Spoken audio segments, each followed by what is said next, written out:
These are not two different species. They are two versions humans created from the same mammoth. One is gray, nearly hairless, flat-backed, and shaped like an elephant.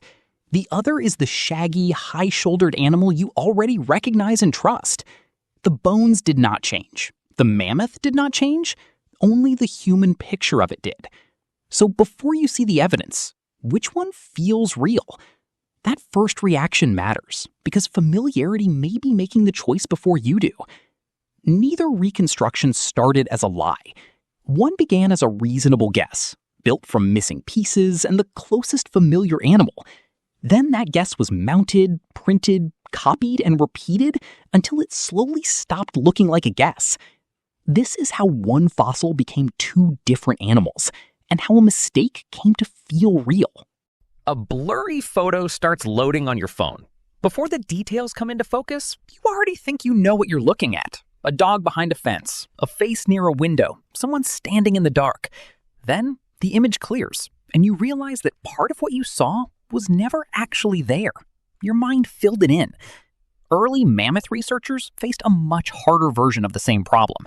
They did not have a living animal standing beside the bones. They had damaged remains, missing flesh, separated pieces, and sometimes an entire face that was gone. But a reconstruction cannot stay an empty outline. Someone has to decide where the tissue belonged, how the bones connected, what filled the missing spaces, and what the complete animal may have looked like. Comparative anatomy gave researchers a reasonable place to start. Mammoths were closely related to elephants, so when part of the mammoth was missing, an elephant could help them organize what had survived. That was not foolish. The similarity helped make the animal visible, but it also made the differences easier to overlook. An elephant's face could quietly become a mammoth's face. An elephant-like posture could shape the shoulders, back, ears, and body beneath the skin. The comparison started as a guide, but it could end up becoming part of the animal itself. Today, a museum mount or polished digital reconstruction hides that process. Bones, comparisons, and inferred tissue blend into one seamless creature. You see a complete mammoth, but you do not see where the evidence ended and the human decisions began. The mind fills missing shapes with the closest thing it already knows. Humans do this so quickly that the part we completed can feel like something we actually saw. The first reconstruction solved the problem of an invisible animal, but it created a harder one. What happens when a useful guess stops looking like a guess? Someone drops the wrong image into a presentation. Another person copies the slide into a lesson. Then it appears in a second file, a classroom handout, and another presentation. Eventually, nobody remembers who chose it. It no longer feels like one person's decision. It feels official. A mammoth reconstruction can gain authority in much the same way. Now imagine the skull is right in front of you. Beside it are two enormous curved tusks, but they're no longer attached. Which way would you turn them? Point the curves outward and they look like weapons. The choice feels natural. It gives the animal a wide, threatening front, and some early reconstructions used exactly that arrangement. It was a reasonable answer when a crucial piece of information was missing. Then, another specimen preserved something the loose tusks couldn't provide. One tusk was still seated in its socket. Its position showed how the curve actually extended away from the skull. The missing information wasn't the tusk itself. It was the connection. A detached piece can tell you what existed. A piece preserved in place can tell you how it fit. So the tusks could be corrected. But replacing the older image of the mammoth was harder than simply rotating two objects on a skull. The outward-facing version had already been mounted, illustrated, printed, and remembered. People had learned its silhouette before most of them ever saw the evidence behind it. And evidence doesn't enter an empty room. It enters museums with existing displays, books with familiar illustrations, and human minds that already know what a mammoth is supposed to look like. Today, that process even moves faster.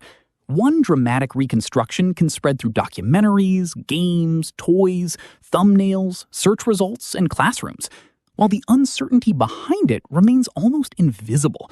The picture travels alone. The caution usually doesn't.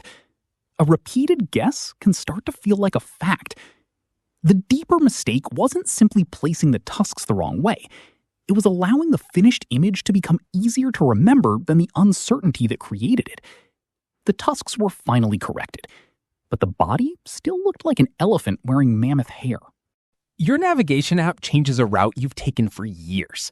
The new route may be faster, and the map may have better information, but for the first few turns, it still feels wrong.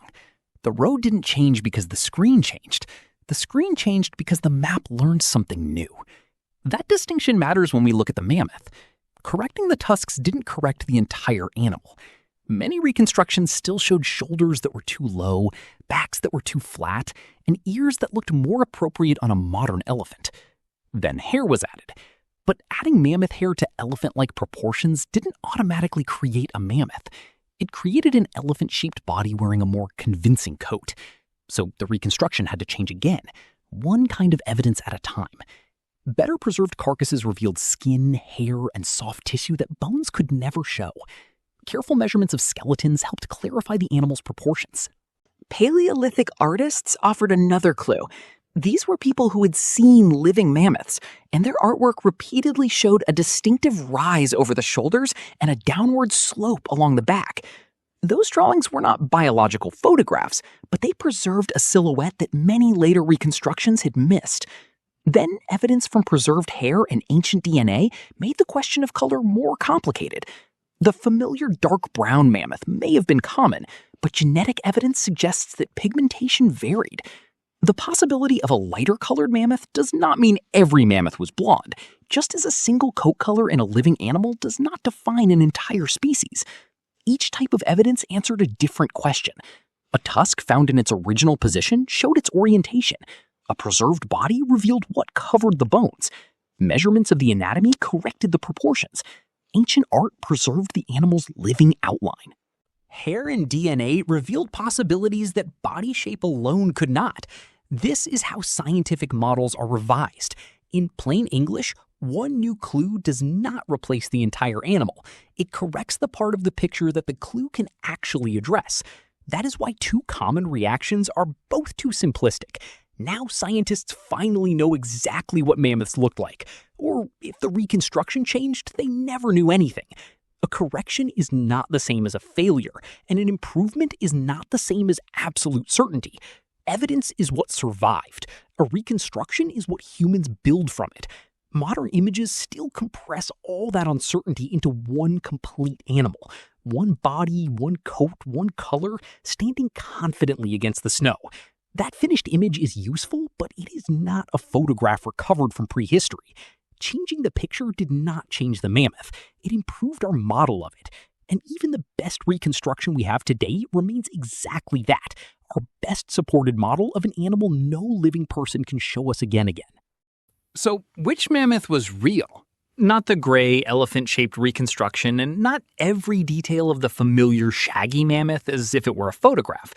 The real animal existed beyond both images. One model filled too many gaps with elephant-like features.